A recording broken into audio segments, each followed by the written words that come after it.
ওরা পারবে না ইনশাআল্লাহ। মুহাম্মদ ইয়াসিন আরাফাত। তায়েফে পাথরের আঘাতে দেহ রক্তাক্ত করেও ওরা ইসলামের বিজয় ঠেকাতে পারেনি। নিজ দেশ থেকে বিতাড়িত করেও ওরা পারেনি। বদর, ওহুদ, খন্দকেও ওরা পারেনি আমাদের স্তব্ধ করে দিতে।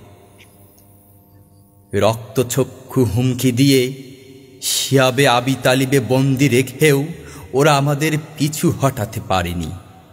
জ্বলন্ত কয়লার টগবগে আগুনে শরীর জ্বালিয়েও ওরা আমাদের এক আল্লাহর দ্বীন প্রতিষ্ঠা থেকে দূরে সরাতে পারেনি।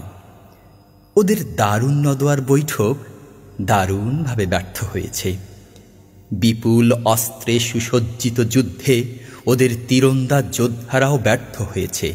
আব্রাহার হস্তি বাহিনী তো ধুলায় মিশে গিয়েছে। ব্যর্থ হয়েছে ওদের পাহাড় সম নানা ষড়যন্ত্র।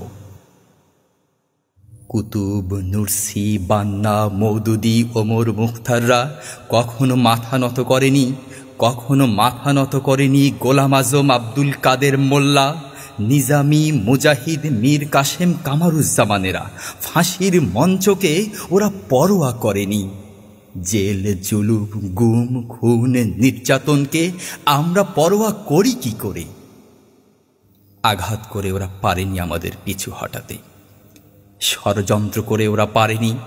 বিতাড়িত করে ওরা পারেনি। বন্দি করে ওরা পারেনি।